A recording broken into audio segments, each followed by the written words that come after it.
the Grenadiers and the snipers watching over. He's got to protect this support weapon lest it be stolen. It's difficult. I think he's actually pushing with the three-man squads here so that the four-man squad has time to get in and make the cap. He's going to continue pushing with those units just so he can get that model out of there. Instantly retreating. This is a really nice cap here. Very well thought out. Got low health model retreating there, and he needs to be very, very careful he doesn't lose that last one. But that was a textbook steal of that MG there. That was not just textbook. That was like he was a master bank robber or a jewel thief hanging off the ceiling in a catsuit. I don't think of Helping Hands in that way. Please just pretend I didn't say that. But regardless, he stole the crown jewel on the battlefield at that moment, which was the MG42. And he did it in such a great way. He took the ill health Tommies that couldn't cap the unit, made them into a meat shield, took them to the green cover. He first had to focus via the sniper, then had to turn his attention to the Grenadier, all the while so a four-man Tommy could come up the rear and get that MG42 and retreat back to base. Everything had to go like clockwork, and what a robbery. No, do you know what? I think Luvnest threw that intentionally. I think he doesn't want Hans to build the Vickers because of the sight range it gets in building. So he's just gifted him an MG42 to deter him. Amazing play. It's incredible. Well said, Stormless. That's the kind of thing you'd do in a competitive game. It's true. Or you'd say on stream, because you never like to admit, you know, you've made a mistake. Be like, oh, I did it intentionally. I didn't want him to get the Vickers scope. Well, let's see how he deals with this now that Hans has the MG there. It's going to be difficult for him, even more difficult to now overcome against the Brits because they will be defended by that MG42 there from the Austere. And lots of engagement. This is what we like to see in the early game. Engagements going on all sides. Got a nice engineer to pioneer engagement on the right-hand side of the map. Sniper being chased off by Hans's Tommies. And, you know, we saw this with the USF in the last game. Luvnest has a really, really strong, potent game. And then it looks like Hans is just returning the favour. You know, Hans is pumped up now. This is brilliant. Both players are looking quite beastly at the moment. They're looking ready for war. And this is a war. Do not forget it, gentlemen. These games are going to go to and fro, ebb and flow, back and forth, action. And there's no better matchup than these two. Well, obviously until the final with Devon, the beast that needs to be conquered or slain in this regard. We're looking for a hero, Dan. We're looking for somebody that can go to an esports arena in Leicester in front of 50 people live, 3,000 people in attendance, and slay the beast that is Devon. Slay, on paper, the greatest tournament player Co's ever seen. One of these two contenders will become the community's champion to try and take upon the beast that is Devon. And it's 1-1, 5.5 minutes in, and it looks like they're neck and neck. It could be either man. Yeah, even losing that MG at the start of the game, it is still a neck and neck game, as you say. And you know, things that will tip this, you know, resources. Who's paying attention to the resources? Luvnest is right on the center of a decap there. You know, we could go in and completely negate the left side of resources from Hans. So, you know, we want to see that kind of resource. We want to see one of those players, you know, get that unit on the field that is going to start making the difference.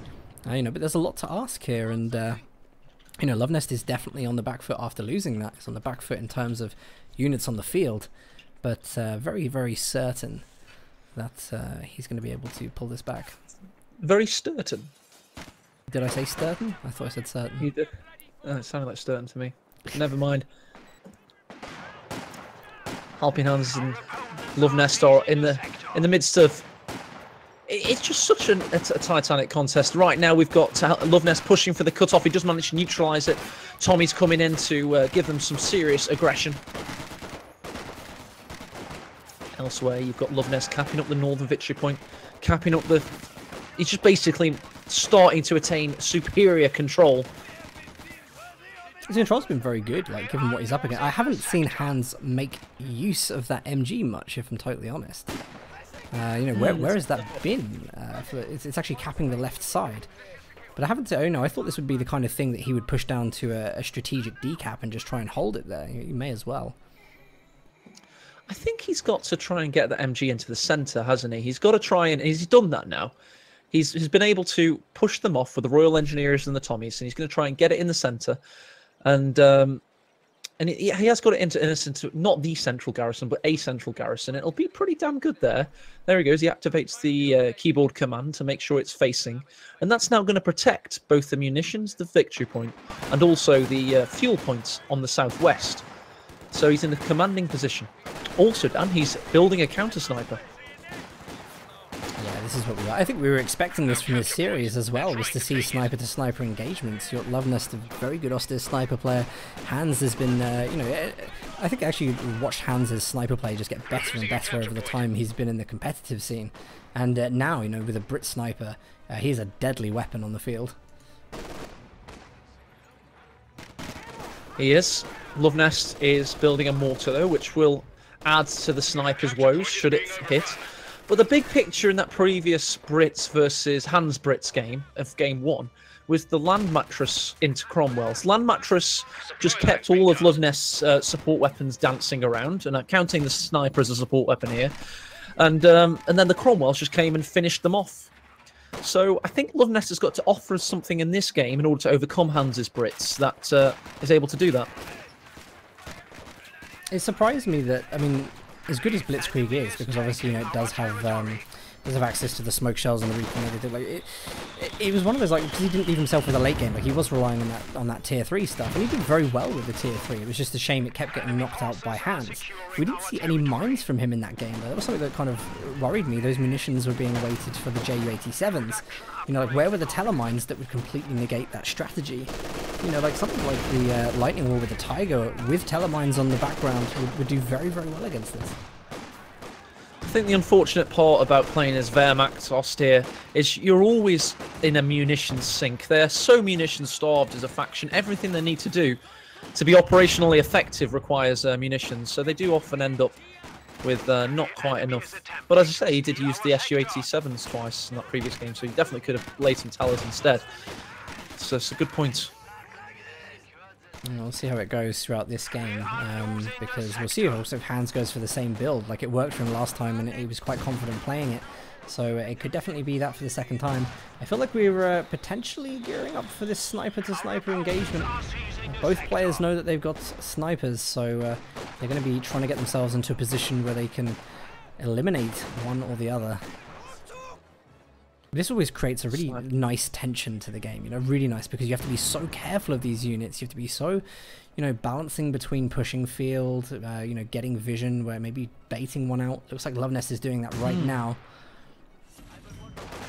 It's very tense. Vaulting the wall, maintaining himself within cover.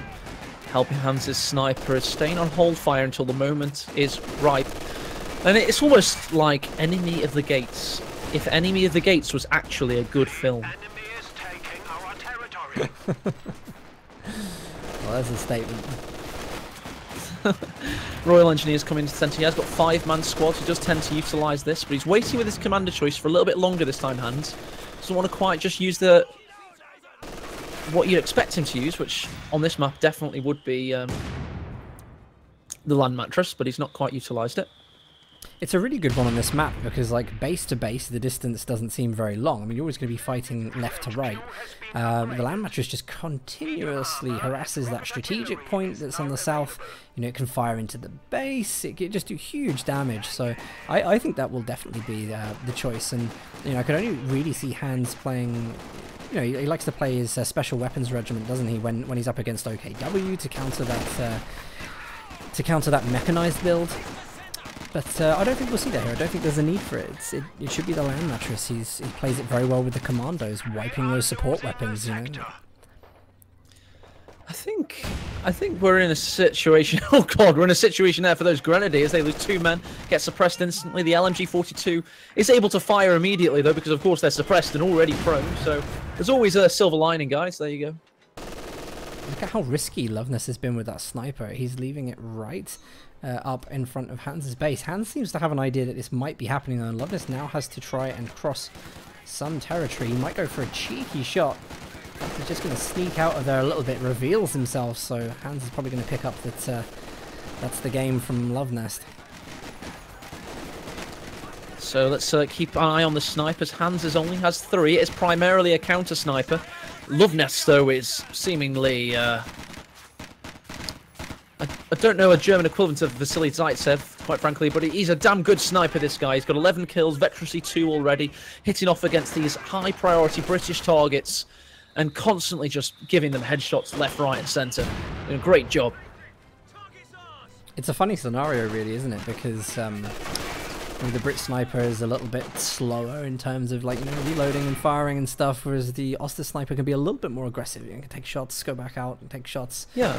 And you know, Hans is definitely valuing Luvnest sniper more, I think, than Luvnest is valuing Hans' sniper. So you know, Hans wants to keep it hidden. Luvnest doesn't. It's a really nice, like, little mechanic here. Luvnest is just taking it all around the field, left and right, trying to pick off what he can. And there's a good lockdown there. I gotta say, Hans has got a very good lockdown on this map. He's returned all that map control that was lost to him previously. He's now returned that in favour of himself. Luvnest is going to have to be fighting out of his own base soon, and then that would be a good time, I think, Hans, to make that decision of the land mattress. When you get access into this position, it's a great calling for the land mattress to come out onto the field. Yeah, absolutely. It becomes like a VHS sale, but all mitts are off for Helping Hands. I don't know what I'm on about anymore. I think we've cast quite a few games now, haven't we? This is our 8th game of the day, everybody. So if we say anything a little bit, and I am on heavy pain medication, so I'm starting to see. What's this? Hans has actually an elephant. It's crazy. How's he trained that? It's getting to that kind of standards, to be honest. But, it has been a long series, and I have to say, probably one of the first times I've ever started losing my voice during casting. This is, even with 11 hours of ESL casting we used to do, it is heavy, heavy stuff. And, yeah. But, I mean, the games today have been great, and they're still a pleasure to cast. There's still loads more to come, as well, as we are only on the 3rd game out of potential 5 games in this series. Love it, absolutely love it. We've got engagements on 3 separate occasions, and we've got rifle nades going off all over the place. 2 rifle nades at the same time. That's simultaneous rifle nades from Luvnest. One in the north to combat the Tommy, one in the centre to combat the stolen MG42. Luvnest is on a rampage. He does not want to lose against Brits. He needs to keep in the ascendancy in this series. Yeah, Panzer IV is actually out on pretty good time. We don't see any of that from Hans just yet. It doesn't look like he's been quite in that resource position he was in the first game, getting that quick Cromwell out. It's going to be the Panzer IV that has a little bit of time on the field to be dominant. And here it comes through the centre now. It's going to be pushing away these engineers that are trying to sweep behind the low health grenadiers. It's a nice flank by Hans, but it's going to get easily negated. And once again, I just don't believe I'm like seeing this. We're just constantly seeing full map control go red, blue, you know, not just little bits, like the whole map red, the whole map blue, triple cap, trading. And look at the VPs, 383 and 385. Did that squad just die to the mine? Yes, I think so. Yeah, I think many things are dying. Yeah, 2 mines actually. Very unfortunate retreat there. Luvnest is going to replace it immediately, but you know, they're just evenly decapping each other.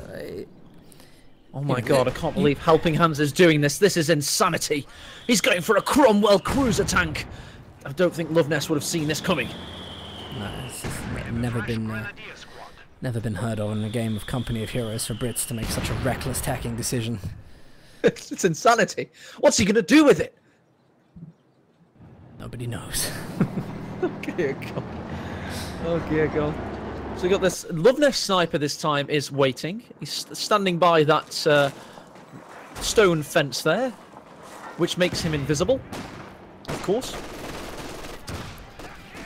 We still, I mean, the counter snipe game is still going on pretty strong at the moment, and you know, a true testament. Getting close, Dan. Look at him, yeah, he's just jumped out of cover. I think he would have been spotted if Helping Hands was watching, but he might not have been. Cromwell's coming into the picture, which might indicate he has been spotted. Oh, Turret's not facing the right way there. No, it was a sensible decision for him to retreat that. I've got to say, like, what a testament to both players that we haven't seen that counter snipe yet. You know, not even in the early game, we haven't seen anything like that. So, you know, they're both playing it very, very well. They're both keeping it hidden. They're both keeping their cards under. And, you know, one sniper's on the field to try and mitigate the other. But I think Luvnest sniping has been, just by kills, you know, the better sniper here. It's done them more work. A lot of work being done everywhere on this battlefield. Both players are clearly uber focused to get into this thing and make it work. Panzer IV there. Will it decide to push up against the Cromwell? Takes another cheeky shot. Hans decides to not pursue it.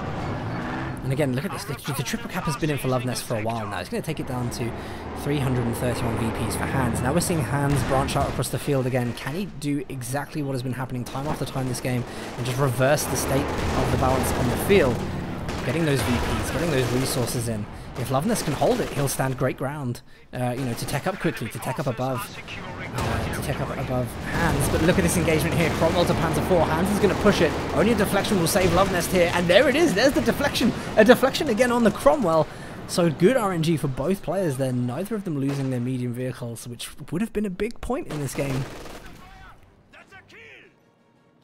Would have been a big point. This game is definitely something that's hanging on the precipice, and it's all about would-haves and what could have happened. But at the moment, it's looking like as though you know, you've got a good position for Luvnest, but HelpingHans has decent material. He's kept the Cromwell alive. He's still got his sniper alive, and anything can happen. Yeah, I mean, Hans actually lost a Tommy squad on the retreat from the right VP there to Grenadiers. His AT gun was also capped by Grenadiers that were pushing through the center, happened to come across it. So, you know, Luvnest doesn't need to bring out his own AT gun now. Like, he's saving himself on loads of manpower. That being said, though, very dangerously close to losing that Grenadier in the center. Can the MG get the suppression off in time? And that sniper still having no luck finding Hans' sniper. It's been a very tense situation, but neither of the snipers has been able to get the other in the scope. And I think that comes down to the skill of both players. They're very conservative, and conservative play makes for a great company heroes player. You don't want to be too aggressive. You want to pick your moments and then go in full force. And this has just meant that both snipers have somehow stayed alive for that long. They have. Look at this. They're standing next to each other at the moment. Like, I mean, really, they might actually run into. They're going to run into each other, eh? Here we go, sniper knife fight! They've got their knives out. Who's going to win? Oh, the Wehrmacht sniper. He's darting around. He's trying to find his target. The Brit sniper's hunting. Oh, here come the Royal Engineers. They polish it off with the Bren guns. The Sten guns there doing the good work. And the Welshmen somehow turn that sniper knife fight into an extermination of the German sharpshooter. I think Luvnest expected it to be gentlemanly conduct. I'm not sure. He was trying to let the LMGs try and get the shots whilst he just continually pushed it out of cover so it had vision. But then, of course, he tried to get that incendiary, allowed the engineers to rip through him. So unfortunate, but what a great little sniper battle. They've been so carefully played for so long, and then we get treated to that beautiful little fist fight there in the center. But, just to let you know, you know what observer mode is like in this game. You are a little bit behind me on the observer mode. Oh yes, I know. It's sorry, I'm 3 seconds behind. Sorry about that. No, it's fine. No, it's because it seems to work anyway. But you know, I'm just pretend I'm 3 seconds in the past. It's fine. I'm sure people will forgive me. Well, after that engagement, Hans is left with the sniper. Hans is left standing to deal manpower damage over time. Will Luvnest replace the sniper? Is he just going to go with these two Panzer IVs and try and create something through the center?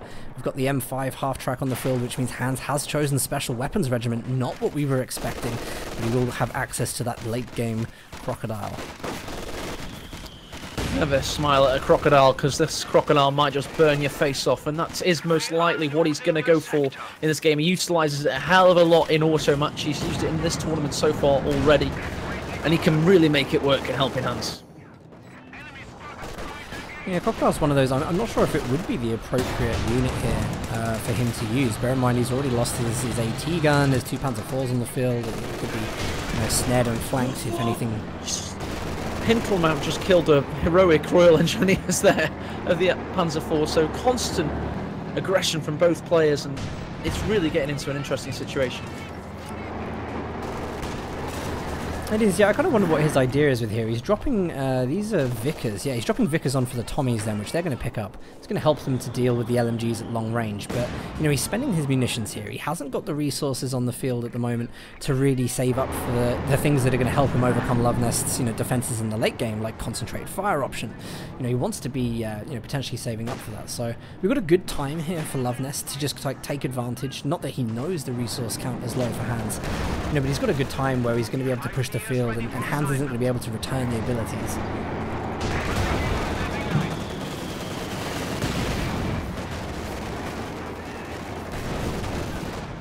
British sniper has also bitten the dust there. Dan, did we get eyes on what happened there? Unfortunately not, no. That is one of those situations, what can happen in these epic best-of-5 confrontations between two genius players. We do have a Vet 3 Grenadier on the slow retreat path. It does look like he's going to escape with his life. But the Brit sniper that somehow escapes, and that's just what can happen in warfare. You escape an amazing confrontation, and then you can die falling down the stairs the next day in the barracks, you know. Let's pretend that's what happened.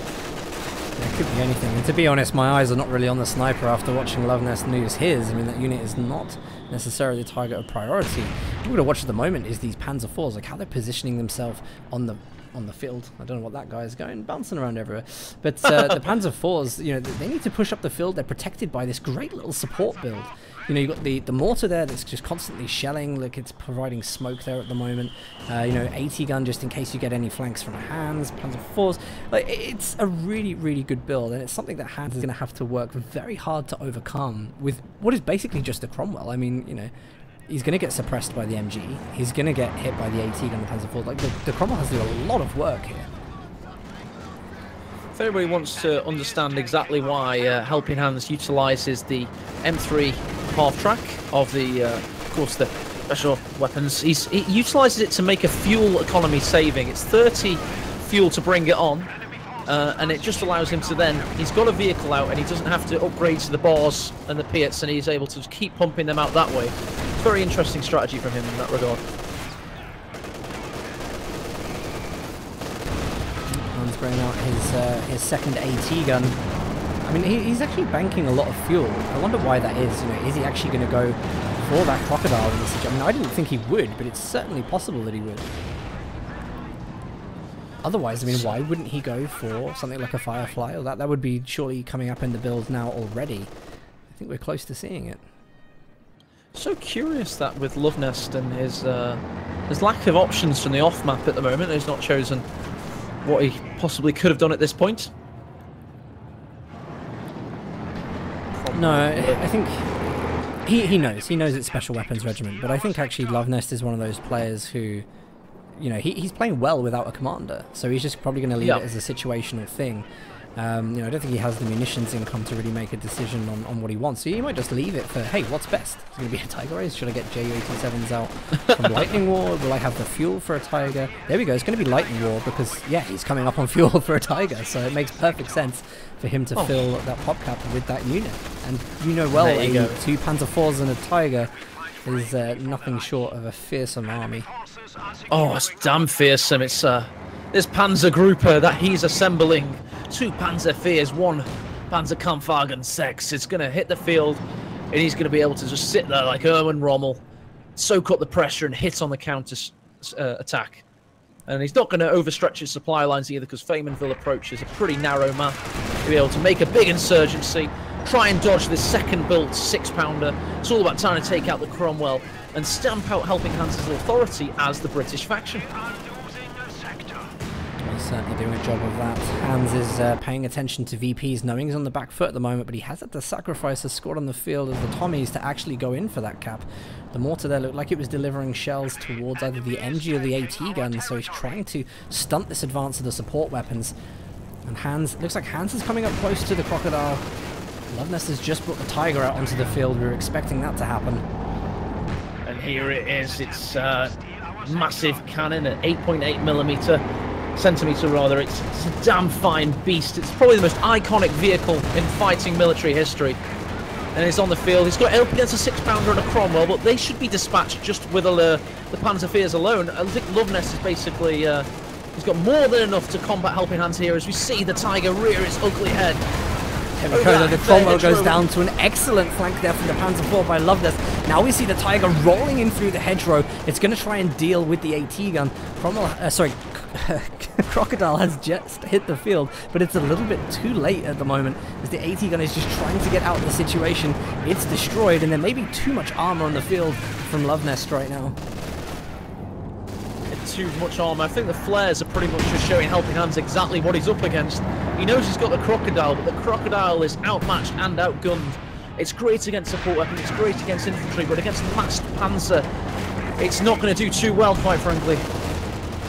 Hans is looking like he's going to try his luck with it anyway. there we go, Tiger getting some penetrating hits. I wonder if Luvnest thinks this is the time to push. You notice Luvnest again has got double minesweepers, so he should be aware of kind of what mines are over there. In fact, he's planting his own as well, just in case Hans decides to bring anything else out.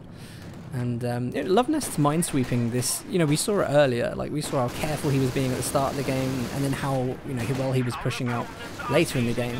We've lost a lot of players in this tournament to, people that weren't sweeping for mines, and Luvnest is very, very good at doing that.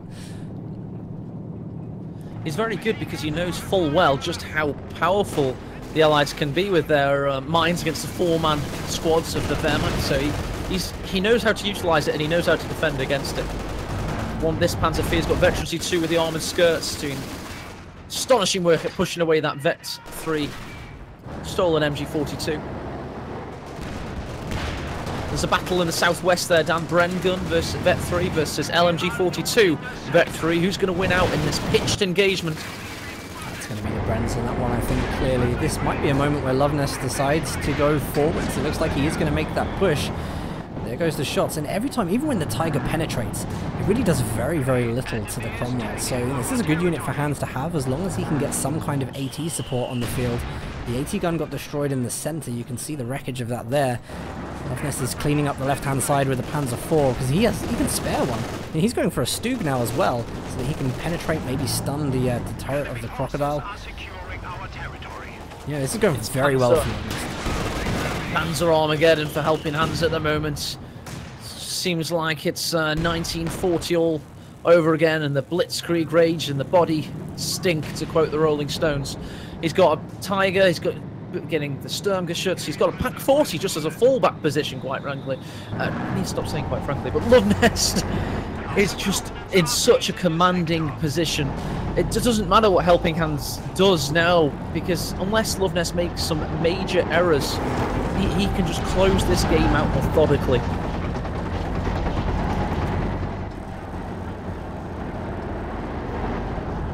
Tiger's going to take position on the right-hand side, going to deal with the Tommies in cover there. It's such a good setup. Like, it's so wide. Really, there's no angles. Something Luvnest has done really well here. He's just left no gaps for Hans to hit. Like, Hans can go in and burn the support weapons just outright with the Crocodile. That's something it's pretty much designed to do. But it's going to take a hell of a lot of work, really, and it's also slow. It's taken a long time to repair.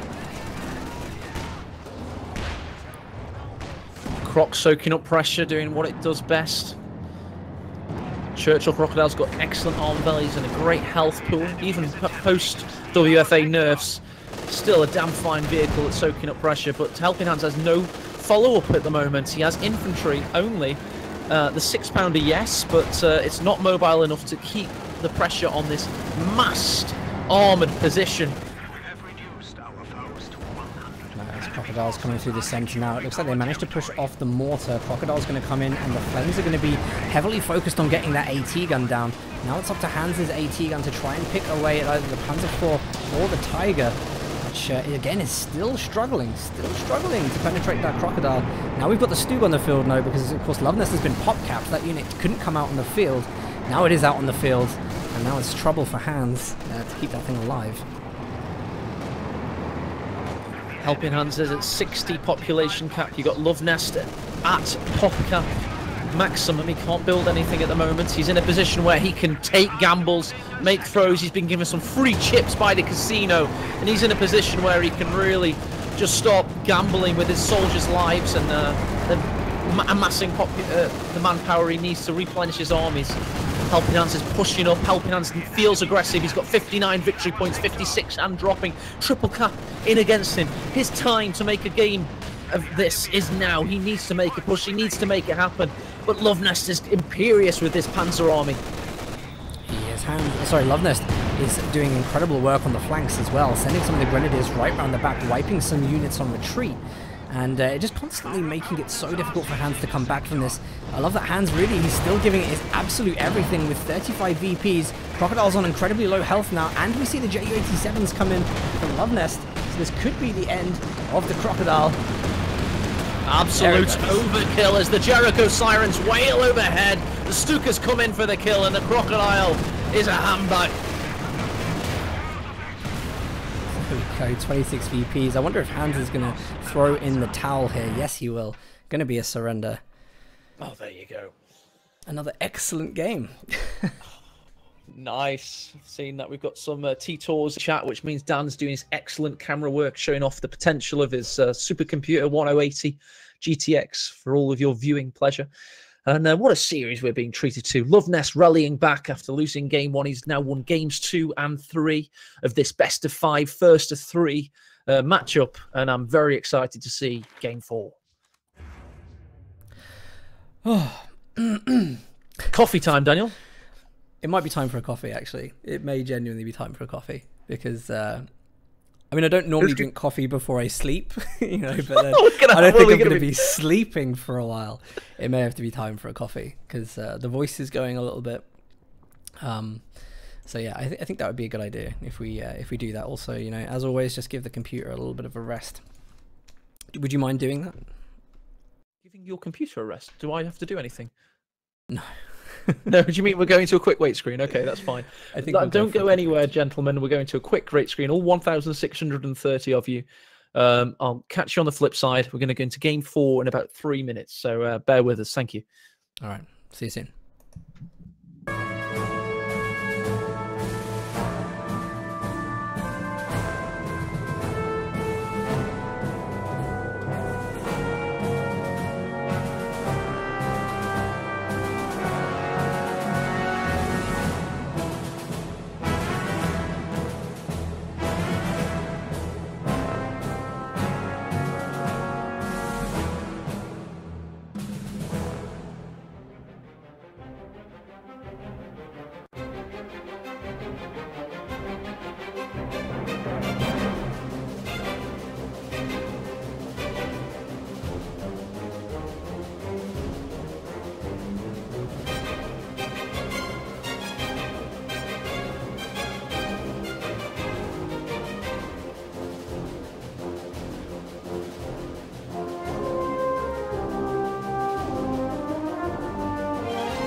This is Paula's moment entirely, though. He absolutely has to nail this right down. The micro has got to be perfect. There we go. He manages to use more speed to get the Comet around the back of the Panther. What he really has, and he's about to take down the Pershing. Let's not fault this. He still has the Stern Tiger. The Pershing is down. Devem is so far off another vehicle right now. The Stern Tiger has a great opportunity to go in and deal some damage. He has to get control of VP immediately. Try and find the south, and know it's going to focus on the units. ISU-152 backs into the headquarters sector. Panther's going to have difficulty trying to get through to that rear armour whilst it's rotating. Indeed, it does. Oh, Panzerwerfer with a massive barrage! Oh, dear God! That's genocide! Oh, rocket artillery genocide!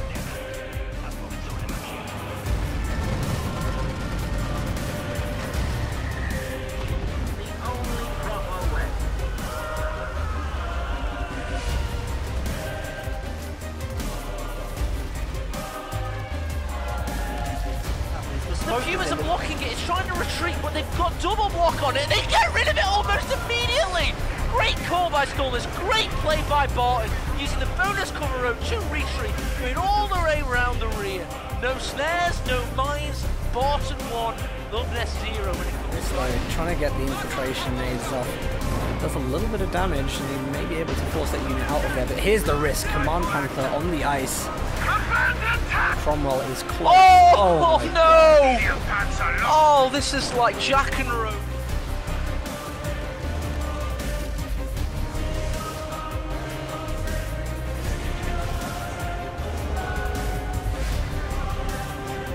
Looks likely that is the most ridiculous play in Company of Heroes 2 history. With all of his vehicles on tiny fractions of health, Bourne has rescued this from the fires of bloody Hades. Dear Christ, what a game.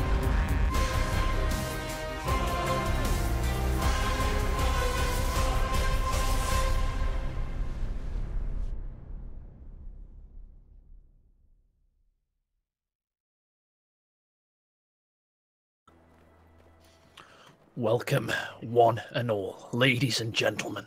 Welcome to the semi-finals of the Grand Championship Series. Welcome to Luvnest's United States Forces as he's 2-1 up in this best of 5 to decide not only who wins this match, no. It decides who goes to ESL's Studio 1 in Leicester in the first esports event in Company of Heroes history to fight Devem in the final on July the 1st. This is one of the biggest games in either of these two's history. For Helping Hands, it's do or die. He either wins this or he gets sent home packing. He lets the German player come on his home turf of England and play in front of all of those people. But for Luvnest, it's his chance to make Helping Hands, quite frankly, cry as he watches on, and he lifts the trophy aloft after beating Devem. Dan, what's going to happen in this game? I have no idea. There is so much at stake in this game. There's a lot of people here supporting both sides of this story, and let's not forget these guys are friends as well. And it really is Team Hands versus Team Luvnest. Luvnest, as you rightly say, only has to close this game in order to go to the finals. So the pressure really is on Hands here. And, can Hands work well under this pressure? We're going to find out. Helping Hands is somebody that's put so much emphasis on being a pro gamer for Co2. It's his lifeblood, these tournaments. For Luvnest, this is his hobby whilst he studies at university. For Helping Hands, this is going to be on his Twitch bio for everybody to see that he played in front of this esports venue at an ESL arena, and so for him it's so important. For Luvnest, he's a damn fine competitive player. He's a competitive spirit. He wants to win. He plays to win. And in his mind, he's on the path to victory right now, 2-1 up. In this game already, it's boiling over with frenetic engagements all over the place, Dan. They're both very well warmed up now, you can feel it. The camera, I'm sure you've got it panning around the battlefield, trying to soak up all the engagements that are happening. There's too many of them to count at the moment. There is, yeah, but I do feel early engagements for Austere are absolutely crucial, especially in the support of this MG as we see here, because they have to be in cover, they have to be pushing these locations. I think, oh, that was so close, Hands nearly stealing house in center. But, the Ostrupen are great, and they're great because they're quick to reinforce and they're cheap to reinforce, and it's indicative of Hands potentially going for a tier 2 rush. because he will have that manpower stacked up using these units. He'll also be able to dominate some buildings early, you know, get some good control. So he's going to trade very well and hopefully get something out in case Luvnest decides to go tier 1 with the M20 again. 27th of October 2013 was the date HelpingHans posted his guide called Overwhelming Ostrupen on Kotu.org. It was one of the first top-tier player-made guides on that website. He's been using this commander as his hallmark for so many years, and here he is as Ostrupen, trying to make it work in 2017 against his famous rival Luvnest. He's got to make it work. He's got to maintain superior capping ability. He's got to get to garrisons first. He's got to get to cover first. And just maybe he'll be able to tech through the battle phases and complement his army with the panzers he oh so sorely needs in order to make this work. Indeed, yeah, but what a good start for Hans to this game. Ostrupen classically do have this kind of start, you know, just the way that they dominate the field is fantastic. Hans is already going into that tier 2. We see it finishing now. Hans just has to build up a couple, you know, like 15 fuel or something like that, and he's going to be able to get, sorry, 10 fuel, and he's going to be able to get that scout car on the field really, really early. And this is going to be good. This is going to be good. We're going to see what Luvnest is doing here. He is going for the captain this time. So actually, it's a little bit of a counterplay here, because maybe Hans, you know, expecting Luvnest to go for the lieutenant. That's why he's bringing out the scout cars. We can assume it's going to be one of those.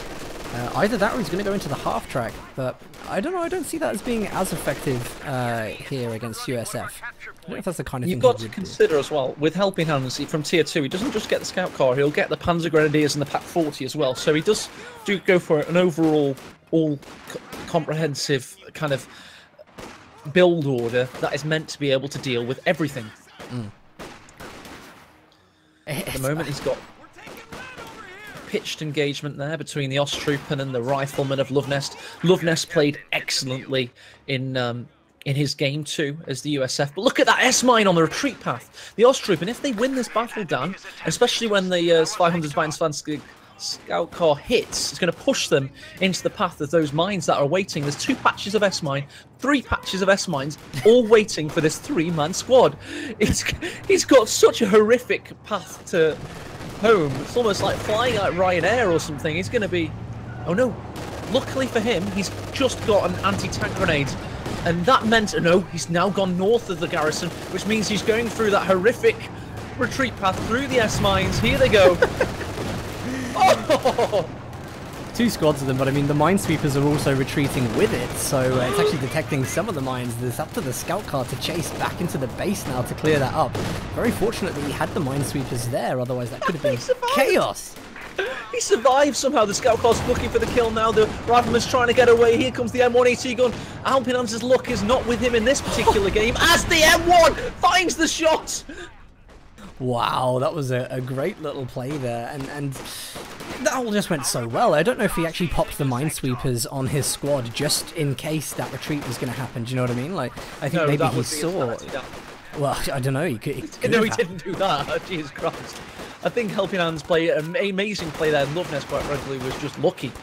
Very good with the M1 though. He got that shot off in the nick of time and was able to defeat the scout car. And at the end of the day, it is only a scout car. It's just 30 fuel, 200 manpower. HelpingHans is still well and truly in this game. That's a really tough one though, because I mean the whole idea of this Ostrupen build is that you rush tier 2, right? That's the whole idea. You get something upfield first, you make the best use of it, you claim that field advantage early, claim it as quick as possible. That hasn't happened now. So his entire, like, almost commander, you know, the idea to just kind of roll up into the early mid game, you know, with this kind of manpower flotation, it's gone. It's gone, and the Stuart's going to be on the field, and it's going to be fighting a half track. So this is a great position, I would argue, for Luvnest to be in right now. You don't have to argue. I think it's so clear at the moment that Luvnest is in the ascendancy. He's 2-1 up, and he's got everything he needs to dispatch HelpingHans at the moment. He's got the M1, he's got the Stuarts, he's got a good core contingency of superior infantry. However, there are 2 MGs out for HelpingHans, and we know this guy can play. We know this guy can combat what his opponent builds, can play for time, stall, reconfigurate, and make any game competitive. And at the moment, he's got decent control of. He's got his fuel. He's contending for victory points. He's not lost many at the moment. In fact, he's only lost 23 at this point. So let's not discount the Hansy man quite yet.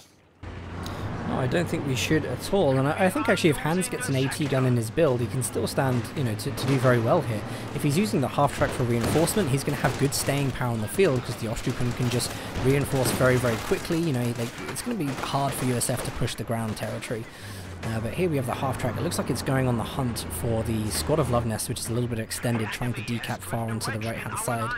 And I really like that Luvnest is doing that, because, you know, people don't quite always see it, but these strategic points, they do add a hell of a lot to your resource income. You could argue this is like the main part of your resource income, is just getting more strategic points, because this is fuel and munitions. You know, in some ways, it's more important than just hitting one solid fuel point. So, you know, Luvnest it's definitely better to get 2 territory points over 1 specialised territory point for fuel and munitions. I mean, it's nearly as much getting 2 territory points as it is, and I always can't stand it when I see an unback-capped territory point, as you often see on this map in particular. Yeah. Hattons, by the way, now Dan is getting the Pack 40, so that momentary hole in his build order that was left to be exploited by the Stuart is being plugged at the moment. So definitely still in this in a strategic standpoint, and he's gotten back into it now, and it's anybody's game to play for. It is, yeah, but one thing that definitely once again goes into the hands of Luvnest is the commander selection, because Luvnest is very strategically, you know, you get this sense Luvnest is just comfortable with the factions. He will play it without a commander to his very best, and he'll leave that decision for something that he really, really needs. Like Hans has gone in with a preloaded commander. You know, he's basically picked Ostrupen straight from the get-go. That was his plan all along, and it leaves himself counterable. It leaves himself counterable by commander rather than just by situation. And whichever Luvnest wants to go for, be it the Calliope to counter the MGs in the Pack 40, be it the Pershing to counter the eventual Tier 3 play of HelpingHans, he's in such a commanding position in terms of strategy. HelpingHans, however, is starting to consolidate his position. He's got the entire south of the map, he's got 2 victory points, he's got the MGs in good positions, and he's starting to get veterancy on the Ostrupen, which will make them a little bit more effective. Half-track's going to get out of there, though. Looks like it does just in the nick of time, and Luvnest is really trying to plant the shots on that. It's nice that he's actually gone for this AT gun so early. He's making very, very good grounds on that. We do have telemines. There's 2 telemines from Hans, one by the left fuel, one by the approach to his base. So clearly maybe predicting that the Stuart is going to try and come round on the flank to pick up that half-track in an inopportune moment. And that's going to be negated very, very quickly. Hans making good defense there. There you go, good darting in from Luvnest with the barred up rifles. Get rid of that MG. They jump in and out of the garrison so quickly and splendidly. They are up against the 12 Ostrupen. Oh god, the grenade goes in. Dodged there very well by HelpingHans. And the rifles are on the hunt, and they're doing very well. They've completely taken over the centre there, Dan. They are doing very well, and Hans is going to go with a sniper now. This is going to be the unit of choice for him. I think it's a sensible decision, because he's going to be able to push the field with the Ostrupen, got access to Faust, good protection, and he's going to be able to just pick off those riflemen bit by bit, hopefully climb in the manpower game. Just had the telemines there swept up by Luvnest on the right-hand side. Luvnest, as always in this series, paying excellent attention to these mines games. The mind game is something that's so apparent at the moment. He's combating it very well. Stuart's also combating this MG very well. It's got a difficult retreat path as it gets away from the 5A1 Mine's there. mind game is not as good as HelpingHans and Luvnest. Well done, Dan. You've put, you know, a good amount of energy we needed for this best of 5 into creating that tongue twister. You know, we could have used that in a late game tank battle, but you've used it to create a tongue twist 11 minutes in, so I hope you're happy. I'm happy. Fair enough. I think, yeah. You have to find your own entertainment in these casts, especially when it's our 9th game of the day. All long competitive games, by the way. We've gone hardcore today, haven't we? Oh god, the Stuart's found the sniper. He's got to be careful. Not only the sniper, also found the half-track, which is no longer protected by that telemine, so Hans got to be very, very careful about how he reacts in this situation right now. Hans is going for the decap on the fuel. He's playing very, very well on the map. And I've just realised something. Isn't this the exact same map where Hans Isn't this the map from ESL? Isn't this the same one? Probably. I think I'm seeing. I just had like huge deja vu, and I'm thinking this might actually be like a replica of Luvnest playing. Go-to competitive, the same 4 players playing on the same maps over and over again until the end of time. Never-ending Go-to, all year round, every year. I'm basically trying to do the David Mitchell thing. You've got me, haven't you? Faust goes in against the Stewart, pushes it away. There is no follow-up though because there is a follow-up. It's from the back 40. There was a follow-up, and not just any follow-up, it was the follow-up to that situation. Long shot from the Pack 40, taking down the Stewart. A massive win there for Hans, who now has a bit of time on himself. He's wiped Luvnest tech out of the mid-game, and now he has an opportunity to get a tech of his own that's going to have field advantage. That was beautiful play by Hans. It was excellent play. I didn't think there was follow-up, but Helping Hands definitely showed us there was. And Luvnest found out very quickly as well as that M5A1 got destroyed. Pack 40 max range ground attack. And you'd expect Helping Hands to have more of the map based on that, but Luvnest still has a hell of an army with all these barred up rifles, and now he's locked in with the M10 call-in. It's a good choice of commander. He doesn't decide to go for M10 straight away though. He's going to keep that card up his sleeve. I think he has some more minesweeping to do, given that he's seen that Hans has laid 2 tellers. Maybe he considers that there might be some more there. But he's actually going to go with the mortar. He's going to go for some indirect fire, possibly to flush out the sniper, possibly just to smoke the support weapons so that the rifleman can do some better work on the field. Mortars come out for Luvnest. It's an interesting choice. Hopefully dispatch some of these MG42s from his standpoint. Got Helping Hands building a second sniper to build a sniper team. Very Co-1-esque thing to do for Helping Hands there. This is going to be push out down. I think that's a really nice idea. Double snipers would brutalize the manpower for Luvnest. It would stop him getting these M10s on call and constantly. Even though Hans doesn't know this is the pick yet, I'm sure he's predicting it. So whether this is intentional for that reason, this would be a great way to either keep units off the field or just negate the call-in. This game has legs. This series has had serious legs, and both players are now in an endurance battle. Yeah, you might see these guys on stream in auto match, playing, talking to chat, 10 games at a time sometimes. But this is not auto match. This is tournament play. The APM is so much higher. These guys are trying so much harder to win this, and that's why an endurance thing becomes a thing 4 games in. These guys are battle-scarred, battle-weary, battle-hardened, and they're now in this 4th game. It's do or die for Helping Hands. He either wins this, or he gets sent home packing and comes to Leicester as a fan and possible analyst commentator. He does not get to go on stage and fight DevM to lift a trophy. Luvnest, the German war machine, the German giant, is looking strong, looking powerful. He's 2-1 up, but in this game, it's anybody's game to take. And Helping Hands showing just how strong he is there with that double sniper pairing, opening up with those scoped up G43s in tandem, pushing that rifle straight back to base. It's a very, very interesting timing for this. I think it's very appropriate timing because without, you know, like now that the M20 was down, the Stewart was down, it's a really good time to bring the 2 snipers out on the field. If we'd have done this earlier, I mean, yeah, it could be devastating, but it's, you know, it's counterable. And there's 720 manpower there that is just waiting to be wiped off the field. So this is the best time that he could have made this decision. And, you know, we're hoping to see these start really, really eating up. I just had the deja vu as well, Dan, you're right. Hans won GCS with an amazing push from Luvnest T34s. Sorry, won the ESL rather, with an amazing push from Helping Hands in these exact positions, you know? And it was 2 Pack 40s that saved the day, I seem to remember. He's gotten 2 Pack 40s out. It's almost like he tempts Luvnest on with these mobile allied tanks into a trap with the 2 Pack 40s.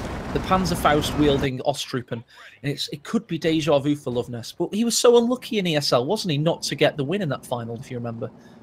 It was just a great series. I think Luvnest probably felt, you know, it could have gone easily into his favour, but that was a huge moment for Hans, and This is so similar. You know, I can't even recall if Hans was playing Ostrupen, but it was so similar. But what may not be similar is Luvnest may be able to get a kill on the sniper here. The Bulldozer Sherman takes a shot. Yes, the howitzer overshoots. Oh, I just felt like it was Jaws there circling his prey. There's the Pack 40 opening up. The riflemen were suppressed, was not able to kill the sharpshooter, and the Pack 40 gets the kill. Wow, that was so lucky for Hans. He managed to get away with the sniper on low health thanks to just sudden burst of suppression from the MG42 in the center. Sniper gets away with barely anything in that engagement. The rifleman couldn't focus the second sniper, and it's just give Hans loads of time to come back. But the big point really was that that Bulldozer Sherman that Luvnest has been waiting ages for, has just spent all his fuel for, is now no longer on the field already. So this double sniper has even more opportunity now to start eating into Luvnest's lead in here. I'm just calling it now. I think we're going to have a Game 5 after that one engagement. I think it's going to go to Game 5. And it was the Pack 40s yet again. HelpingHans is so good at positioning these anti-tank guns and so good at making them work, especially he can, you know, he's always on target with his attack rounds and such, and he just makes them do such great work for him. And Luvnest again scuppered on Faymanville approach with the great Pack 40 play of HelpingHans. Going to a Game 5, the second Game 5 of the day. We have to really consider as well, like, you know, what have the VPs been so far? Who's going to get faction selection on a Game 5? What's it going to be? Like, what did he feel more comfortable playing as? Because, you know, they've both just played very well in both Axis and Allies. It's a great series in that respect, because you're looking at people who are good with multiple factions. You know, there's not just one faction they can play. They can throw in curveballs in huge directions. Curveballs are getting thrown in multiple directions. It's so difficult to deal with. Riflemen come in, try and find a counter for the snipers, one of which has died now, and leaves the 20-kill sniper still alive. So Luvnest is not out of this thing yet. Very competitive victory point count. He has got a good commander that has good late game potential if he can mass the tanks, but at the moment he doesn't have any, and he's just waiting to get the requisite fuel and manpower in order to get this thing going. Luvnest he's actually desperate to get these snipers. He tried to go into the base previously to get one of the snipers that survived. The second one, I didn't see how that went down, but I mean, he's actually just smoking the base and running up just to stop those snipers from just eating through his manpower, and he's doing well because he's now got another Bulldozer Sherman just hitting the field. Let's hope this time he can use it a little more prowess than the previous one. There you go. This Ostrupen needs to survive, but did not survive thanks to the Bard Rifleman play there. And HelpingHans all of a sudden is in a little bit of a weak and wobbly position, not the strong and stable position he wanted. In a Theresa May-like explosion from the second howitzer coming out, destroying the Ostrupen, and Luvnest went straight back to what he knew would work, made it work. Oh, there was target weak point there from the AT gun, which gives a chance for another shot to come in. Hans is moving the AT gun when he could have actually ground attack to hit it. That's going to give chance for Luvnest to pop the smoke shells and move away. Do we have ground attack from Hans? Will it hit? No, it doesn't. Did not hit at all. And there you go. HelpingHans now is in a little bit of a weaker position. This is definitely a case of to and fro, ebb and flow, back and forth gameplay. If I've ever seen a game that's been such a seesaw of comebacks upon comebacks, you can really sense the tension, and both players are playing at their absolute height and peak and zenith of their powers, and it could go to either player at the moment. It is too close to call down. It is too close to call, and also VPs, once again we're in a situation, 372 to 388 on the VP front, and Hans is just about to reclaim second VP. They've got time to play with. I think we know that, you know, this will only benefit Hans in the long run. It tends to benefit Axis because they'll be able to get access to the late game armor. The veterancy starts to stack up, which is great. So, you know, Luvnest, I think, has to really make some big plays here, you know, try and close out early if he can, before Hans gets too strong. But we've seen this before. We've seen this game before. Will it go the same way this time, though? I'll tell you one thing for Hans, though. He's just constructed a heavy Panzer core, and he could get, in literally 7 fuel time, the Panzerkampfwagen 5, the Panther tank, could be a thing for this Bulldozer Sherman to cope with, as it's masquerading around the battlefield. The Riflemen are trying to put pressure down on the Pack-40s. They're trying to put pressure equally on with a tandem wombo combo shot. They go in against the Bulldozer Sherman. Anything can happen, Dan. Is the Bulldozer Sherman going to go down? It really should go down because target weak point went on. The second shot connects. There we go. That Sherman is dead. And now it's just down to Hans to protect his AT guns, but it's still a while off for the next Bulldozer Sherman. I don't think that's precisely what Luvnest wanted, but if he loses these 2 AT guns, this would be huge. It really would be. The Pack-40s have been the thing that has made HelpingHans look likely to win this game 4. They've both just been stolen. He needs to act quickly. They've both been stolen, Dan. This is such a big moment. Both Pack-40s, that's 640 manpower, but most importantly, it's the crown jewel in HelpingHans' army. It's been taken away from him by that thief, that dastardly Luvnest. It looks like he's getting away with it as well. It's going to be so difficult for Hans to play anything out of Austere with 3 AT, especially 2 Austere AT guns, which have access to the target weak point, as we saw there. You know, it can just like stun the tank, so that Brumba is going to be very, very countered when this comes on the field. Oh, and he's lost 2 Ostrupen as well. I think HelpingHans in that moment with the rifle play of Luvnest with the barred up rifles, it may be a loss of a ticket to Leicester to play on the grand stage of them all. It may just be because quite possibly, not frankly, this Panzer Brummbär is going to be so heavily countered. It's up against not only the M1 57mm, it's up against 2 Pack-40 7.5cm AT guns. A pack wall. HelpingHans needs to think fast. He needs to possibly get a Panzerwerfer out. He needs to get this game going. He's got the victory point count though, Dan. He's still not out of it yet, but he needs to make the correct decisions from this point onwards, otherwise he's done for. It's really tense. I mean, fortunately, as we spoke before, you know, both players have a lot of VPs, so the game is still young in that sense. But look at this. Look at the AT wall. When these open up, when these actually open up fire, it's just going to be so much to deal with. I can't see how the Brummbär is going to be able to clear these. I mean, he is keeping them bunched up, but that is a lot to work with.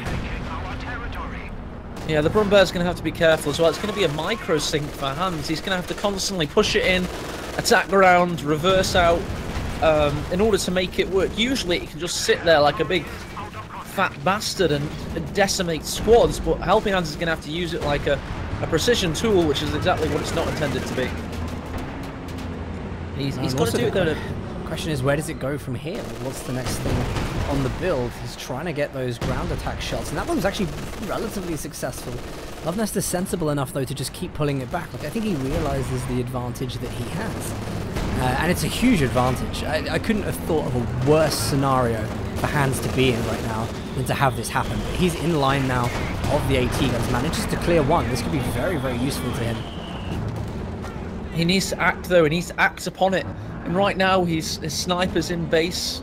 There is no heals in base, by the way, which just seems like an oversight because this Vet 3 sniper is on so little health. He needs to push in with the sniper. The sniper, classically in Conero's competitive play, has been the counter to AT guns.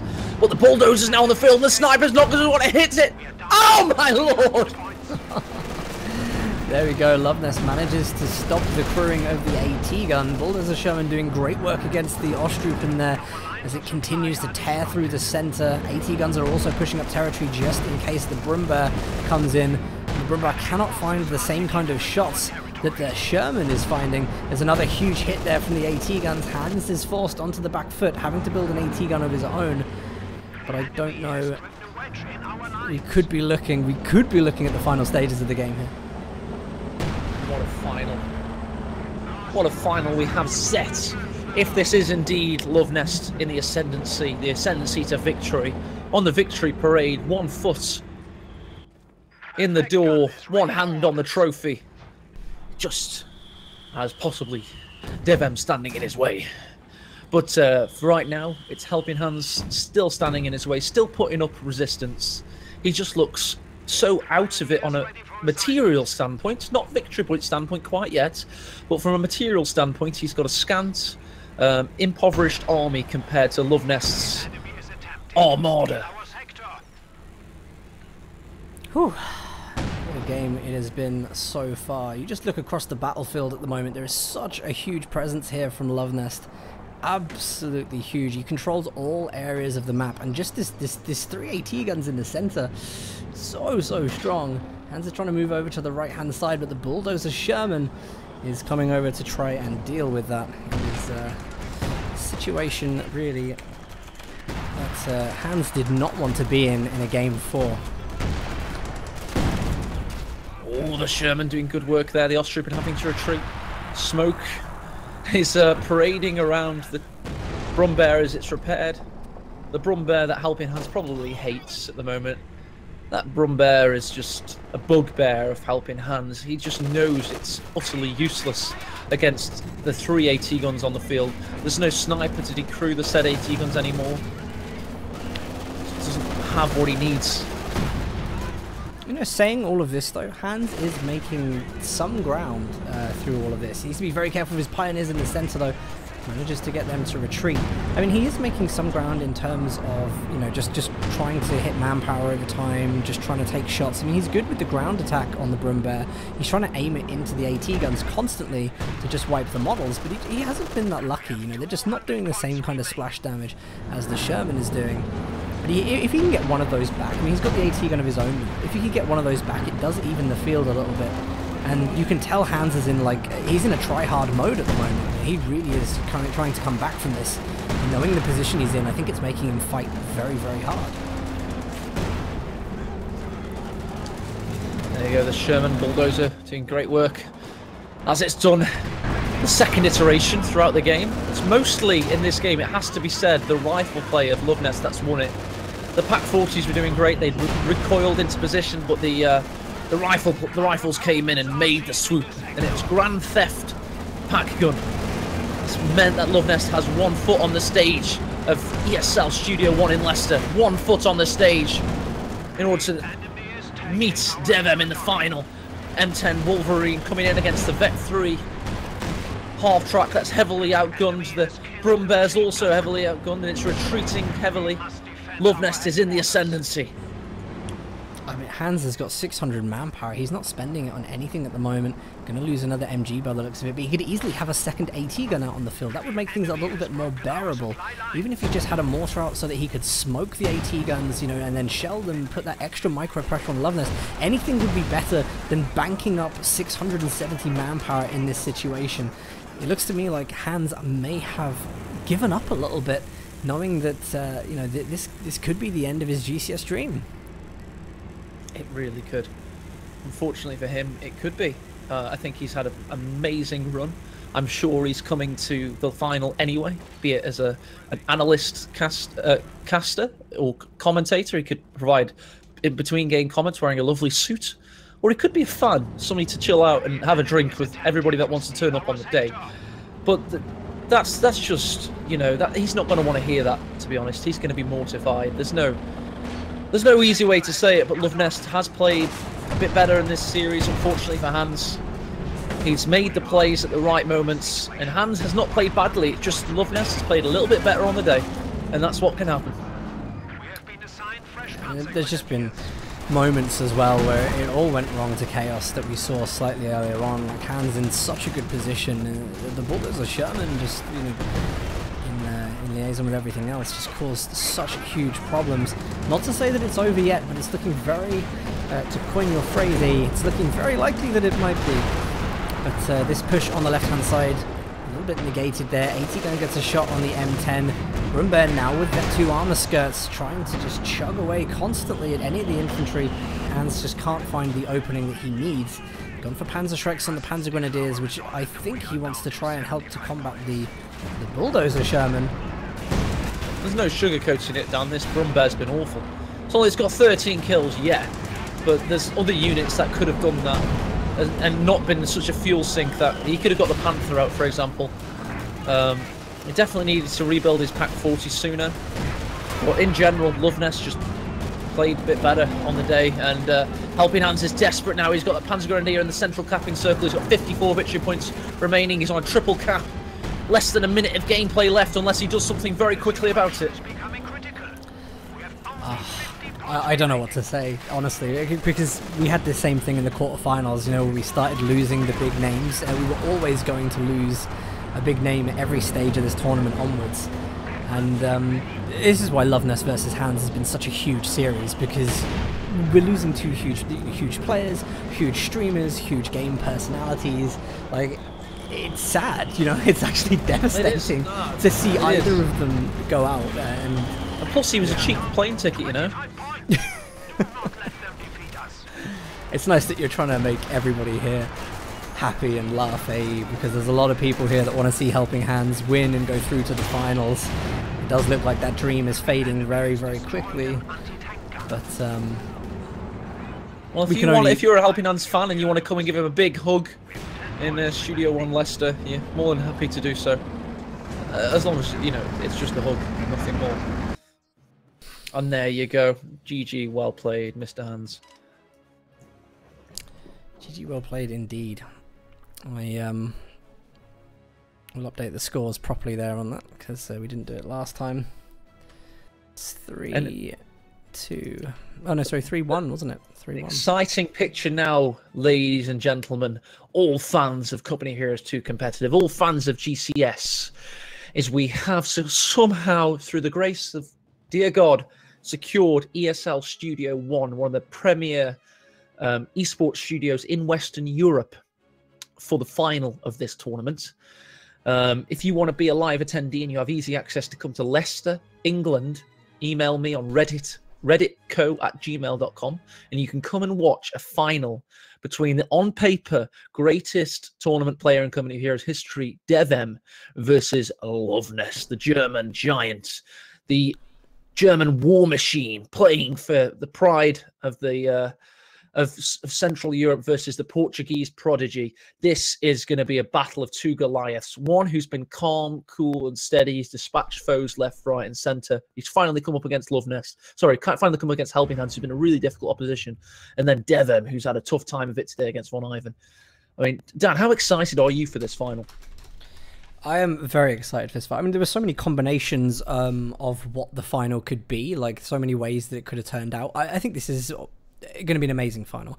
The both of these players, you know, and really like Hans and Luvnest, like they both played so well through all the series. Luvnest to tip it on top. You know, I know Hans and Luvnest, they were talking in chat earlier saying whoever wins this has to commit to beating Devem, and I think that means that Luvnest is going to even pull out a higher tier of God mode. But you know very well, as we saw from Devem, that last game he played Von Ivan, Devem can switch on something fierce. Luvnest has been very resilient to 3-1 against Helping Hands, what rightfully should have been 3-2 because both of them were playing so excellently. You know, it bodes well for a fantastic final. I couldn't think of a better setup to have on the main stage of ESL. It's two people that are so esports, and I know that's a silly phrase that's thrown about here and there. What I mean by that is, like, they give off such a professional aura of sportsmanly competition. Both of these guys. Obviously, Devem's history as a tournament player in this game, but he's also a semi-professional League of Legends player. Him and his buddies from Portugal make money on the European League of Legends team playing in tournaments. He's got plenty of Facebook profile photos with him in his sponsored up jersey, playing with his, his team of buddies. Luvnest, deep and esteemed history as an RTS gamer. He's always been a top name in KO2 ever since he hit the scene in late 2014.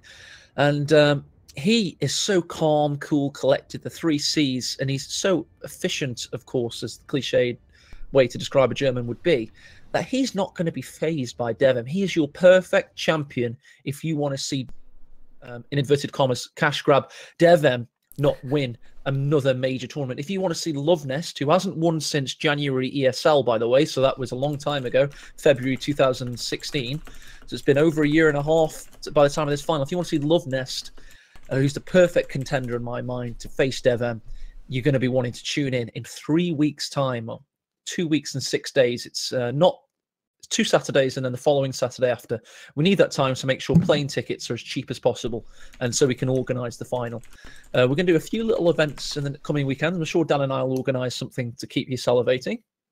A few hype events to make sure everybody's happy and excited and knows the score.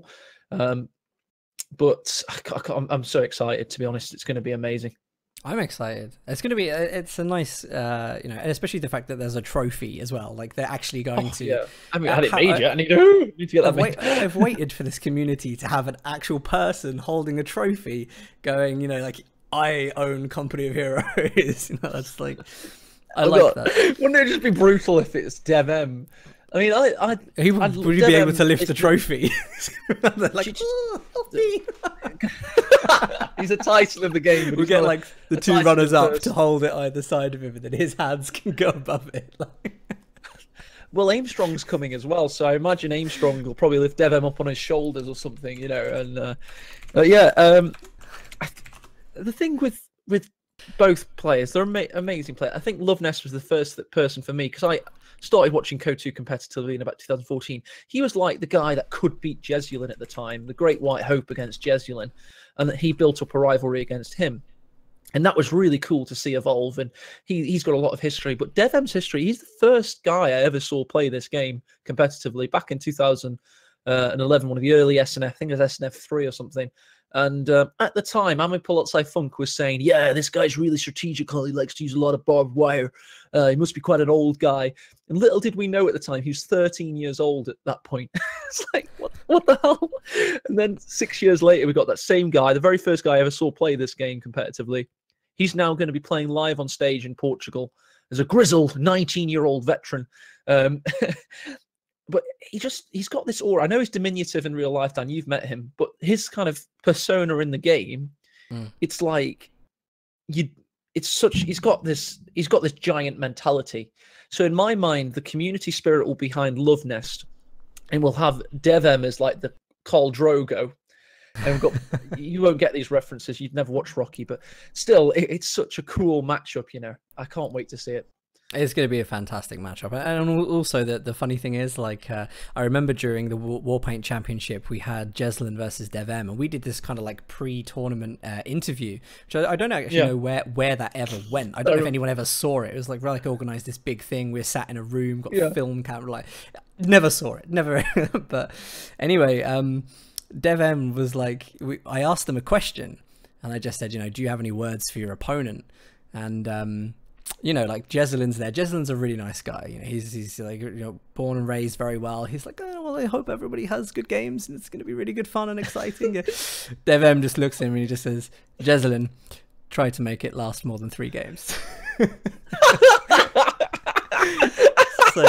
So DevM's got this nice little mean streak about him underneath the sweet facade. He's got this kind of attitude. That's what he said earlier. When we made him play another game against Von Ivan, even though by the rules of GCS we should have given him the win, but we offered him the option of saying, listen, Devon, you've had a bug splat, even though you were clearly winning. To be honest, we would probably call it in your favour, but it might be better in the spirit of competition if you play Von Ivan in a game of 5. We'll give you both faction choice and map choice. And he begrudgingly accepted. And then I stressed him again, you do not have to do this. And he said, yes, I'm doing it. It's fine. So he decides to play Von Ivan. But then he sent me the following message. Swear to God, I'm going to destroy Von. So pissed. It's like, and that's exactly what we saw happen. Von Ivan was playing really well, but it was like, what? That game needs to be studied by players, I think. It's like one of those ones where you want to study what DevM was doing at that point. Like, he was just unbeatable, seemingly. But if there's one man that can rise to the occasion and not get scared by the name of DevM, it's Luvnest. He's a cool, calm, collected customer, and he's going to be the man to make this best of 7 truly competitive. And I think you would not put the odds in either man's favour, quite frankly. It's number 1 seed versus number 2 seed. Can you put my seeding, Dan? Jesus Christ! What the hell? There's not been an upset yet. It has been phenomenal for sure. There's not been an upset yet in this tournament. There's not been one upset. Get good, son. By the way, just brings up a pretty good point there. By the way, thank you very much for the subscription there. Thank you to all of the follows, subscribers. Like, I do see it coming in. I do really appreciate it, even though I can't mention it whilst we're casting. The support from you guys is fantastic, and thank you so much for helping us make this possible. But one thing we have forgotten is the giveaway, because we had a bit of a fancy giveaway thing going on today, and that of course was that we were telling players, when you're going to raffle, you have to also write a message for who you think is going to win. And if you win the raffle but you got the wrong person, then unfortunately you don't win. So what we're going to do this time around, we're going to give away, we'll do the same thing, 2 copies of Ashes of the Singularity, 2 commander codes for Company of Heroes. We're going to go over to that screen right now. So here we go, guys. Of course, Luvnest was the winner of that series. So the first person to win, is it going to be Ashes of the Singularity or commander code first? Tell me their name and then I'll tell them what they win, depending on if I like them or not. That seems a little unfair. I don't care. Breaking all the rules today, all the etiquette rules. Okay, let's do that then. You will decide your fate. I think that laugh just about sums up the situation.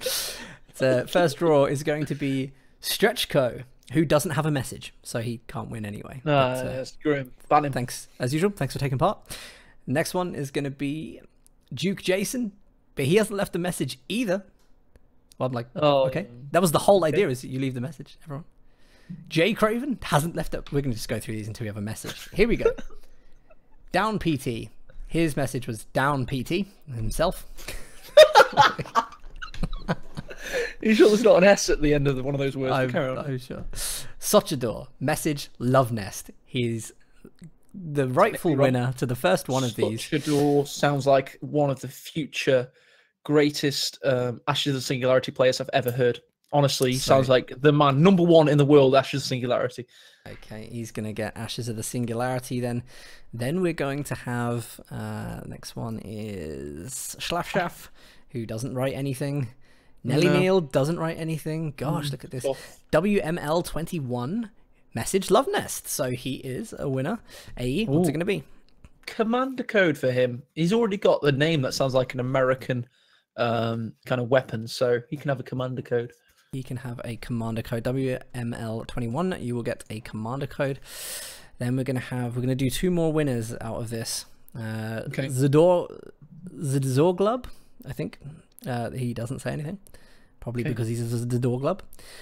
We have Joseph Jagashvili, who doesn't say anything. Can you skip through the ones that don't have a message, please, instead of trying to say their names? It's gonna make Galaxy Slothbuster.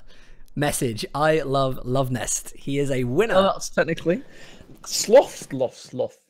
Give him Ashes of the Singularity. I think he's going to love it because he's a slow guy. He's a sloth. It's a slow game, more meta than micro, so he'll enjoy it. Okay, and then one last one, Landagar, whose message is Mavaja. Okay, I'm not going to read that. I just realised what that said. Gustirai, who says nothing. Tab Mackie, who says sauce or swas. Okay.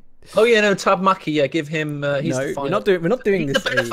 He's a benefactor of the Kickstarter. Oh, do that off stream. £50. We're not looking like we're breaking rules. Anton VCD. Message Luvnest. Message Luvnest. He's a winner. Yeah. What's he gonna get? The commander. Yeah, I'm not interested anymore. Okay, Anton, your fate has been decided. As that. So there we go, guys. Those are the giveaways for If anybody who's listening and wants to come to the live event and is genuinely serious about doing so, email me on redditco@gmail.com with the subject, event, whatever. And basically that is your cue to then me send you the info, and you can tell me, if you're on the list or not, if you're coming. And then we can get people to attend the event live. 50 people total, probably. So it's looking good. It's looking good. It's only 20 past 10. Oh, I know, it's late. Need to find out, Hans, are you